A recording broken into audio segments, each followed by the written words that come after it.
कुल इन्न सलाती व नुसुकी व महयाय व ममाती लिल्लाहि रब्बिल आलमीन।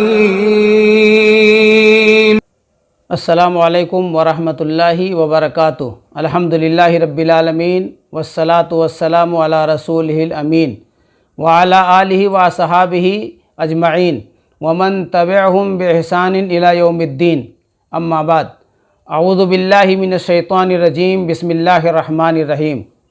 मुअज़्ज़ज़ सामईन व नाज़रीन, आप लोगों के सामने सही मुस्लिम की 1015 नंबर की हदीस, रावी हदीस हज़रत अबू हुरैरा रज़ियल्लाहु ताला अन्हु हैं, बयान करना चाहते हैं। नबी अकरम सल्लल्लाहु अलैहि वसल्लम फरमाते हैं, अय्युहन्नास इन्नल्लाह तय्यिब ला यक़बलु इल्ला तय्यिबन व इन्नल्लाह अमरल मुअमिनीन बिमा अमरा बिहिल मुरसलीन फ़क़ाल या अय्युहर रुसुल कुलू मिन तय्यिबाति वअमलू सालिहा व इन्नी बिमा तअमलून बसीर वक़ाल या अय्युहल्लज़ीना आमनू कुलू मिन तय्यिबाति मा रज़क़नाकुम सुम्मा ज़करा रजुला युतीलु सफ़र अशअसा व अक़बरा यमुद्दु यदैहि इलस्समा इला आखिरिल हदीस। ये हदीस शरीफ अबू हुरैरा रज़ियल्लाहु ताला अन्हु की है, जैसा कि मैंने आपको बताया सही मुस्लिम में आई हुई है। इसका मफ़हूम बयान करता हूँ। नबी अकरम सल्लल्लाहु अलैहि वसल्लम बयान फरमाते हैं कि ऐ लोगों, बेशक अल्लाह रब्बुल आलमीन तय्यिब है, पाक है और पाक चीज़ों को ही कबूल फरमाता है। और बेशक अल्लाह रब्बुल आलमीन ने मोमिनीन को उसी चीज़ का हुक्म दिया जिस चीज़ का अपने रसूलों को हुक्म दिया। अल्लाह रब्बुल आलमीन ने सूरह मोमिनून आयत नंबर 51 में फरमाया है कि ऐ रसूलो, तय्यिब और पाक चीज़ खाओ और अमले स्वाले करो, और बेशक तुम्हारे अमल व इन्नी बिमा तामलून बसीर, तुम लोग जो अमल करते हो अल्लाह रब्बुल आलमीन बसीर यानी देखता है।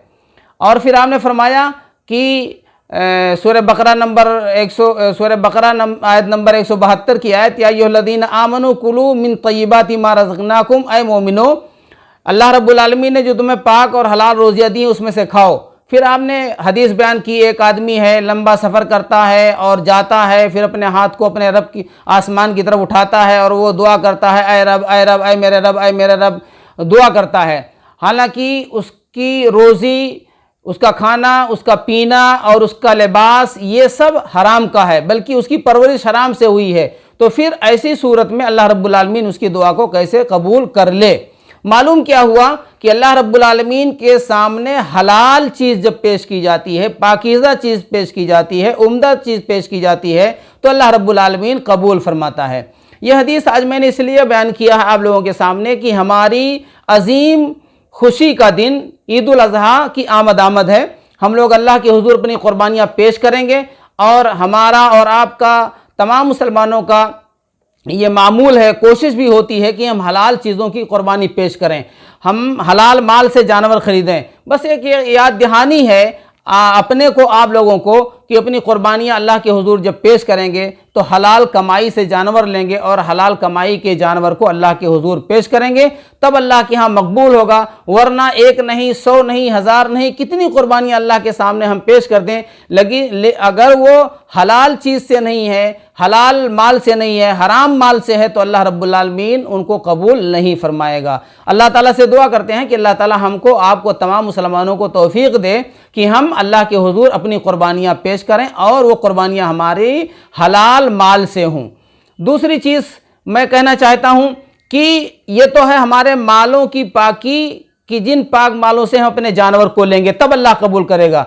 दूसरे नंबर पर जानवर जब लेंगे तो जानवर भी उम्दा होना चाहिए, तय्यब होना चाहिए और अच्छा होना चाहिए, यानी ऐबदार नहीं होना चाहिए। नबी पाक सल्लल्लाहु अलैहि वसल्लम ने हदीस के अंदर इसको बयान फरमा दिया है। बरा इब्न आज़िब रज़ियल्लाहु ताला अन्हु की रवायत है, अबू दाऊद शरीफ के अंदर ये रवायत है, इसी तरह से तिरमिज़ी, नसाई वगैरह के अंदर आई हुई है।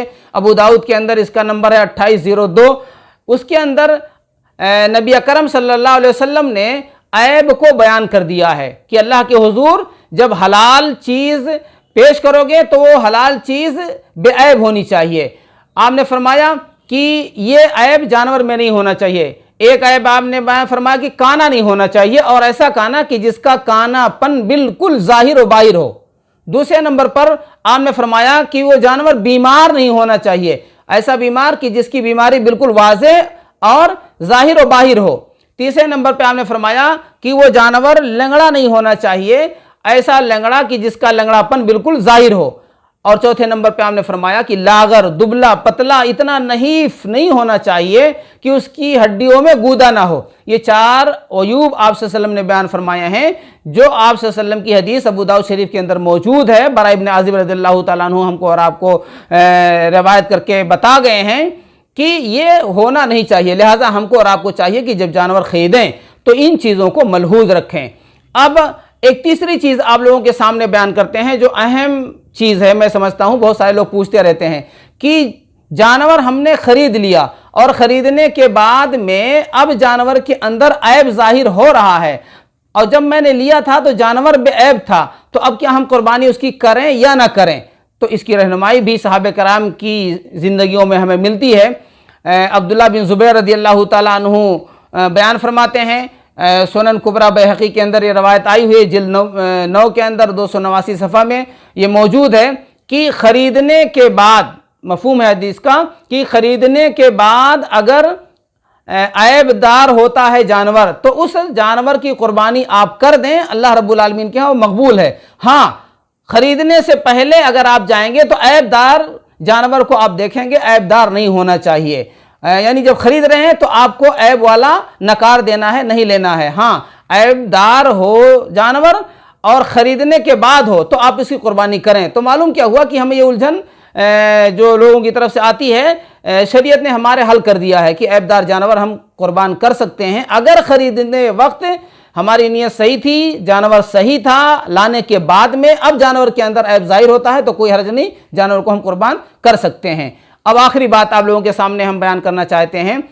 आमतौर पर शहरों में तो मैं नहीं समझता, लेकिन गांव वगैरह में अभी बहुत सारी जगहों पर ये देखने में आता है कि कुर्बानी के दिन हाफिज़ के इमाम के, हाफिज़ के, आलिम के पीछे लोग भागते हैं कि आप मेरे यहाँ चलिए दुआ पढ़ दीजिए, मेरे यहाँ चलिए दुआ पढ़ दीजिए, और लोग इंतज़ार में लगे रहते हैं। मेरे भाइयों, कुर्बानी की दुआ है, एक तो अबू दाऊद शरीफ के अंदर है जो लंबी दुआ है, हम लोग पढ़ते हैं इन्नी वज्जहतु वजहिया लिल्लज़ी, वो दुआ है। उससे एक छोटी दुआ आप लोग जानते हैं, और फिर मैं याद दहानी कराता हूँ, आपको याद दिलाता हूँ। मुस्लिम शरीफ की दुआ है वो, बिस्मिल्लाहि अल्लाहु अकबर कह के नियत करके अपने और अपने घर वालों की तरफ से आप जानवर को ज़िबा कर दें, या जो ज़िबा करता है आप उसे बता दें कि वो बिस्मिल्लाह अल्लाहु अकबर पढ़ ले। और ये इतनी छोटी सी दुआ है कि हर मुसलमान को, हमारे ख्याल से, मेरा हुस्न ज़न है कि हर मुसलमान को ये चीज़ याद, ये छोटी मोटी दुआ याद होगी। तो बिस्मिल्लाहि अल्लाहु अकबर कह करके आप जानवर ज़बा कर दें। उसके साथ ये जोड़ सकते हैं, अल्लाहुम्मा तक़ब्बल मिन्नी व अहले बैती, मेरे घर की तरफ से अल्लाह रब्बुल आलमीन ये कुर्बानी कबूल फरमा ले। अगर कोई दूसरा ज़बा करने वाला है तो उसे आप बता दें, अगर पढ़ सकता है तो ये पढ़े, अल्लाहुम्मा तक़ब्बल मिन फुलां व अहले बैतिही, वो पढ़ करके बिस्मिल्लाहि अल्लाहु अकबर कह के ज़बा कर दे। और अगर नहीं पढ़ पाता है तो नियत तो है, अल्लाह देखता है कि हमारे घर की तरफ से कुर्बानी है, बिस्मिल्लाहि अल्लाहु अकबर करके हम जानवर ज़बा कर दें। तो आज की इस वीडियो में आपके सामने एक तो हलाल पैसे से जानवर खरीदें, और ख़रीदते हैं हम अल्हम्दुलिल्लाह, कोशिश हमारी यही रहती है, एक बात ये बताई। और दूसरे नंबर पर यह बताया कि जानवर तय्यब होना चाहिए, उम्दा होना चाहिए, यानी बेऐब होना चाहिए। तीसरी चीज़ हमने ये बताई आप लोगों को कि ऐबदार खरीदने के बाद हो जाता है जानवर तो उसकी कुर्बानी पेश की जा सकती है। और चौथी चीज़ हमने आपको छोटी सी दुआ बताई जो मुस्लिम शरीफ की है, बिस्मिल्लाहि अल्लाहु अकबर। ये 4 चीज़ें आज की वीडियो में बताई हैं। अल्लाह ताला से दुआ करते हैं कि आने वाले दिनों में जो हमारी कुर्बानी है, अल्लाह ताला हमको इखलास की तौफीक अता फरमाए, हमको अल्लाह के हुजूर हलाल पाक बेऐब जानवर कुर्बान करने की तौफीक अता फरमाए। अल्लाह रब्बुल आलमीन कुर्बानी के जानवर के गोश्त को हमें खाने, अपने भाइयों, दोस्त, अहबाब, गरीबों, मिस्कीनों को खिलाने की तौफीक अता फरमाए। और अल्लाह रब्बुल आलमीन पूरी दुनिया के अंदर जहाँ कहीं मुसलमान रहते हैं उनको अमन व अमान, हिफ्ज़ व अमान के साथ कुर्बानी पेश करने की और ईद की दोगाना नमाज़ पढ़ने की तौफीक अता फरमाए। वस्सलामु अलैकुम व रहमतुल्लाहि व बरकातुहू।